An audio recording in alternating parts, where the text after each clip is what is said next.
This box was sent to me by a guy in Cyprus, and it contains something really cool for my favourite car.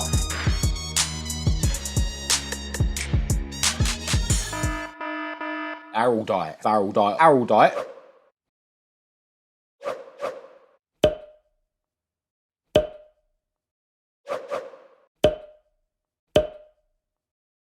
This box was sent to me by a guy called Vasilis in Cyprus, and it contains something really cool for my favourite car, Esther, the ST170 powered Mk1 Escort. If you're a regular viewer of my content, click the like button now because it's a massive help. Alternatively, if you're new to the channel, click subscribe now and welcome. I'm Marcus Hayes, and in this video, Esther's going to get a bit of an upgrade in her cockpit.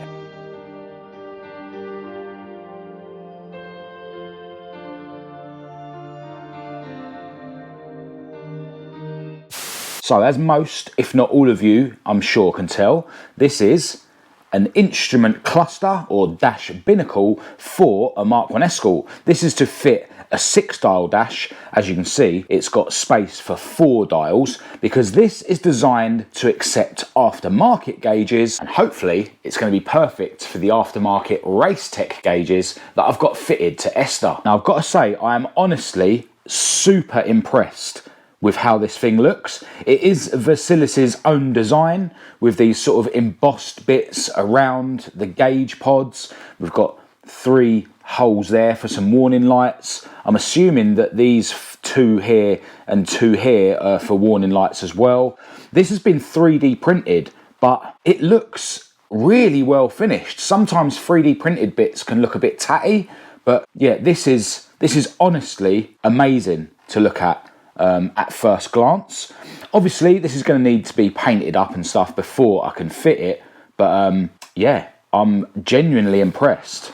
On the back here we've got some threaded inserts which I'm sure are to do with installing the gauges into the back of it. You can see the strengthening ribs around here just to add strength, but this looks honestly awesome and I can't wait to try and fit this. Now Vasilis does do some other 3D printed bits for classic Fords, but also for some other cars. I'm going to leave a link in the description to the eBay listing for this dash cluster, as well as a link to Vasilis's Instagram and a link to his Retromotorworks website where you can check out all his other products. But I think before I actually paint this up, I want to trial fit it into Esther's dash because this is an aftermarket part and Esther's carbon fibre dash is an aftermarket part. I just want to make sure that they fit together okay, because I'm expecting, because I'm mating 2 aftermarket parts together, that I might need to do a little bit of shaving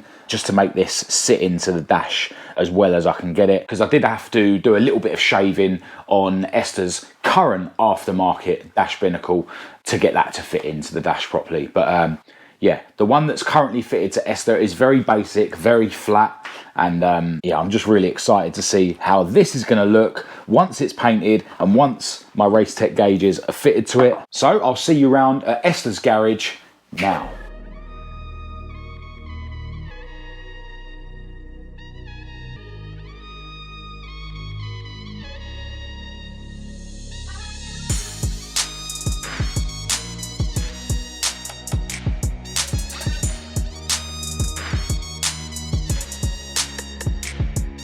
Alright, so as expected, this is going to need a little bit of modification to make it fit.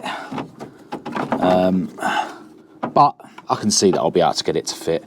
Just going to need to do some shaving around here and very similar the other side, which is why I wanted to trial fit it before painting it. Here you can see I had to do quite a lot of shaving on this binnacle as well to get it to fit. This is an aftermarket binnacle as well, housing my race tech gauges of course, but yeah, this is a very plain design. Not that I don't like this, but yeah, I think this, what Vasilis has come up with, is going to look a whole lot better. Now annoyingly I don't have a pen here at this garage to mark where I'm going to file away on the new cluster, because I've got a gap here and not here, and this obviously needs to go upwards.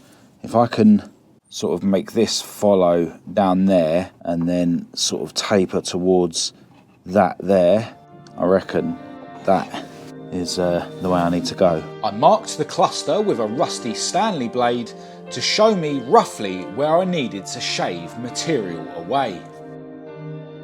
Back at home, I made the marks more clear and then set about shaving the material away with my angle grinder, stopping just short of my mark just in case. When I trial fitted the cluster back into the dash, I could see that it still needed to go up a bit.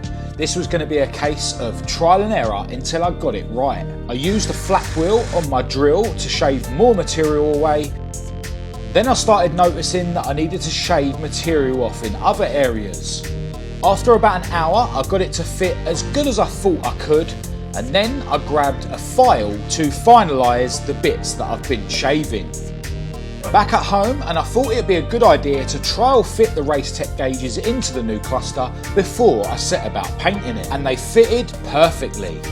There was one issue though. I was unable to get the second retaining ring on for the small gauges because they were too close together, but I had a solution. I marked the bit of one of the retaining rings that was fouling against the other one when it was done up tightly, then shaved a little bit off in that area, and then I was able to screw both of the retaining rings on.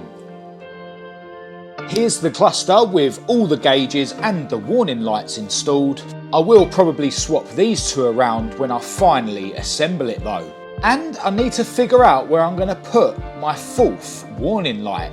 The new cluster only has 3 holes that are the correct size for my warning lights. But I was grateful that my warning lights do fit snugly in those 3 holes. At this point I decided to open a can of worms and refinish the rings on my Race Tech gauges because one of them was slightly damaged.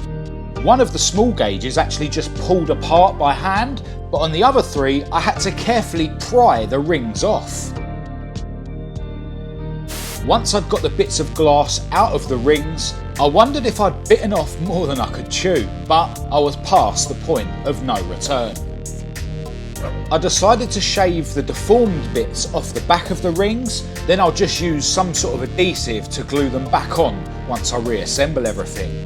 Next, I gave the rings a sand to key them up and smooth them off. Then they got a quick clean with some white spirit because I don't have any degreaser at home. The new cluster then got a clean with some washing up liquid and a scotch, and I left it to dry on my parts dryer, which my beautiful girlfriend Kat also uses for the dishes. I propped the rings up on some toothpicks on a bit of cardboard, then grabbed the epoxy primer from Kent Europe and gave them a couple of light coats. Whilst they were indoors drying, I grabbed the plastic primer and gave the new cluster a coat. This will enable the other coats of paint to stick to it properly. It's transparent and the plastic kind of soaks it in. Next, I grabbed some Olympic blue paint to paint the gauge rings. You didn't think I was just going to paint them black again, did ya? Hopefully they'll look cool in the cluster when I reassemble everything. Time will tell. The next day I gave the cluster a coat of epoxy primer from Kent Europe, and then I grabbed some clear lacquer to coat the Olympic blue rings. A bit later I grabbed the satin black from Kent Europe to coat the cluster, which got a couple of dust coats followed by one heavier coat. The next day the bits were all dry and they didn't look too bad considering they were painted by an idiot with aerosol cans in his shed. Alright, so it's now time to put this lot back together. We've got a ton of bits, and if I'm unable to put all this lot back together, then all the work up to now has been an utter waste of time, but I'm sure I'll be fine. I'm really happy with how the blue rings look against the black cluster. One thing that I'm not so sure about though is the fact that the Race Tech logo is green. And green and blue never look good against each other. I'm kind of wondering whether I should have, or maybe should in the future, get some Olympic blue Race Tech stickers made up and then stick them over the green Race Tech logos. Maybe that'll be an option for a future change, but that would require me to put these gauges back together in such a way that I'll be able to get them apart easier again. So yeah, we'll have to see. I'm kind of thinking that I will end up taking this apart at some point anyway, just to try and possibly have 2 indicator lights, one right and one left, because temporarily I'm just going to be gluing the one light behind here. I have actually been working on the wiring loom for this cluster off camera, just trying to adjust the layout so that it's going to be suited to this new layout, and I've actually only had to lengthen one wire. Now this isn't ideal, but essentially I took all the cable ties off that were already on there, rearranged a load of wires, and yeah, only had to extend one black wire, which is this green wire that I've put in. I didn't have any black wire.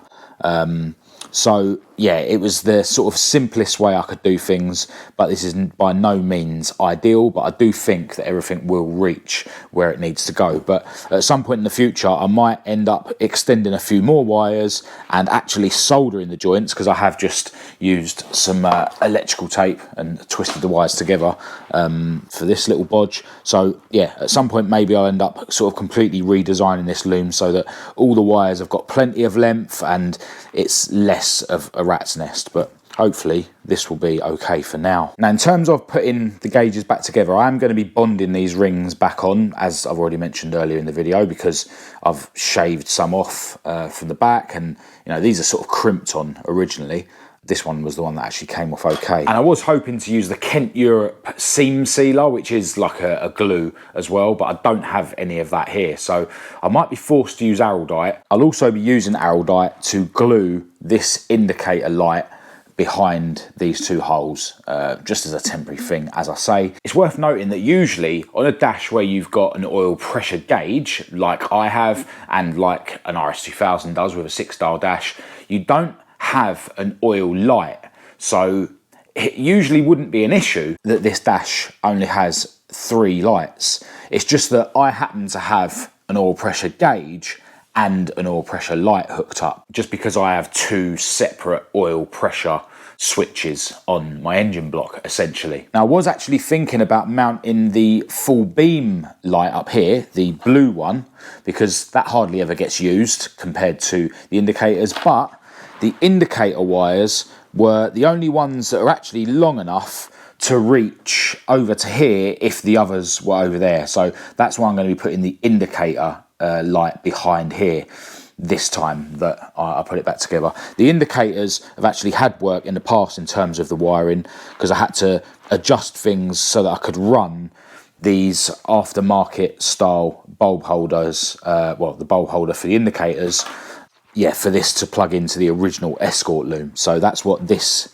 pink wire is that's hooked up to the indicator warning light wiring, and then you've got this spade terminal here that isn't used, but when I've got these clocks and this loom, this was the other one for the indicator warning light. But yeah, as I say, I think this wiring loom, you know, everything will reach, and I'm pretty sure I'll be able to glue the indicator warning light behind there and then just have the other 3 lights over there. So yeah, a lot of work to do, and I am just going to take my time.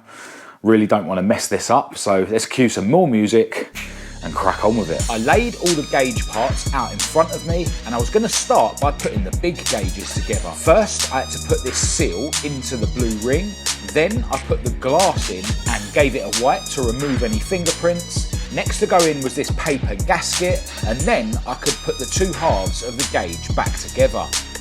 Simple as that. I repeated the process for the other big gauge, and then started working on the small gauges, which were very similar. There was an O-ring to go into the ring, followed by the glass, and then after a wipe, I put the seal in, and then I could push the 2 halves of the gauge together. And once all of the gauges were assembled, it was time for some typical MH bodging with the Araldite. First, I glued the green warning light into the binnacle, as I explained earlier in the video, being quite generous with the Araldite to make it super strong.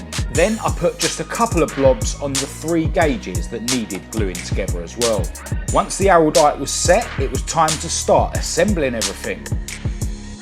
Each gauge has another O-ring that goes on before you slip it into the binnacle, and the big gauges have this mounting bracket which is hand screwed on.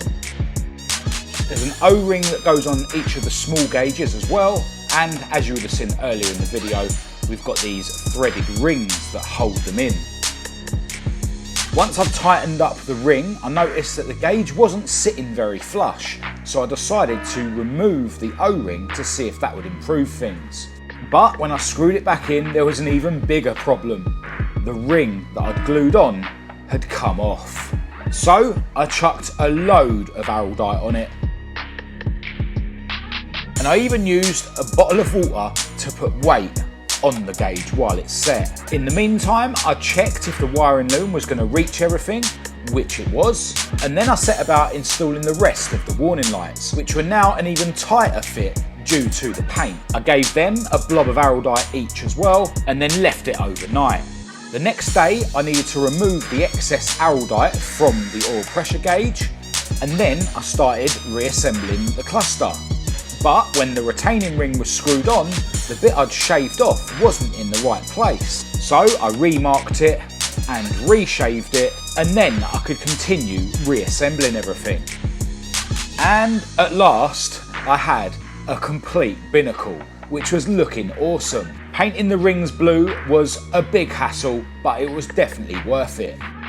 Back at the garage, it was time to screw the binnacle back into Esther's dash, and once the cowling was back on,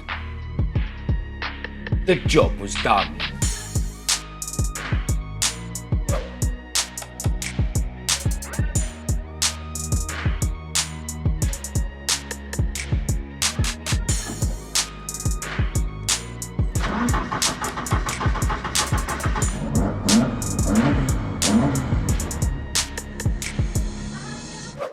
Alright, so finally got Esther's cluster fitted, and I'm so happy with how it looks. I'm absolutely loving the blue rings around each gauge, and those of you that have been watching my videos a while will remember that I actually tried to do something similar with the original Ford cluster years ago before I got my race tech gauges, and yeah, that just didn't work out, even though I'd spent hours and hours and hours and hours attempting to get the effect that I wanted. But yeah, I think this adds a really cool custom touch to an already awesome looking cluster. Now, I have actually messed up a little bit, but I'll be able to recover from it, so let me explain. Now, first of all, I have chipped the black paint a little bit up here, which is kind of annoying, but I'll just touch it in with a Sharpie or something, so that's not a massive deal at all. But I also need to do a better job of actually screwing this in. I've always wanted to redo the sort of mounting points on the carbon dash where the top two screws go. I've been meaning to do that with the old binnacle, to be honest. So once I do that and sort of add a speed clip in a better place, basically attached to the carbon dash, then that will sit a bit better. But what I now realise is that this didn't need as much shaving off it to make it fit good. If I look over this side, I'll show you over here, you'll see there's quite a bit of a gap now where it seems like this needs to go up higher, but it is now screwed onto the clips that are pushed into the dash. So what that means is that I didn't really need to shave away so much here. What I should have done is I should have trial fitted this before I painted it, but actually screw it in, whereas I was just trying to sort of hold it up and work out where it needed shaving. So yeah, it's a bit disappointing, but what I think I'll end up doing is modifying how the carbon dash is mounted. So the mounting holes, this has like studs and nuts on it, so I can enlarge the mounting hole, probably just the one over this side to be honest, and just have that sitting a little bit lower to close up that gap. So that's something that I can revisit at a later date. But yeah, this actually does fit a lot better than it seemed when I was trying to trial fit it. I thought that this was going to end up being about here, but when I actually screwed it in, it actually ended up, you know, sitting behind the bit of carbon there, or it will do once I've improved the mounting points for the top two screws, as I say. Another thing worth noting is that this plastic, you can actually heat it up and change the shape of it a bit. I didn't show it on camera, but I realised that when I was trying to use my beautiful girlfriend Kat's hairdryer to dry the paint. And yeah, I noticed that the plastic started going a bit wavy, so I had to sort of hold it back in shape whilst it cooled down. So yeah, maybe I should have, as I say, properly screwed it in when I was mocking it up, and then I probably could have maybe heated bits up to make this follow the shape of my carbon dash a bit better. But ultimately we're dealing with a pattern cluster and a pattern dash, so things are never going to fit as good as a Ford one would, but you know, when you're sitting here and you know looking at it from a sort of driver's eye view, this looks awesome and I'm very happy. Also, the green Race Tech logos aren't annoying me as much as I thought they would against the Olympic blue, so yeah, they can stay as they are. But yeah, let me know what you reckon in the comments.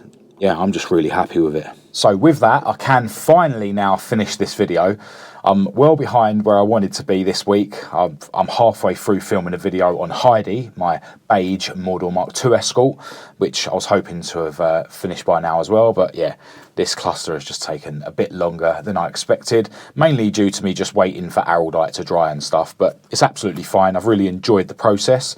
As I mentioned earlier in this video, I will leave links in the description to the eBay listing for these clusters and Vasilis's Instagram, as well as his Retromotorworks website. It's worth noting, if you're in the market for any Race Tech gauges, like I've got fitted to Esther, they're available to purchase on my website at marcushayesuk.com, so definitely go and check those out. So that's all I've got for this video. Massive thanks, as always, to everyone who's tuned in. Do give it a thumbs up if you thought it was any good. If you didn't, feel free to give it a thumbs down. Check the links in the description to follow me on social media. I'll leave my email address down there for anyone who wants to contact me, as well as a link to my website. I'll leave a link to the Petrolhead Style website in the description. And as always, got to send a huge thanks out to my patrons for your ongoing support. But other than that, until next time, thanks for watching.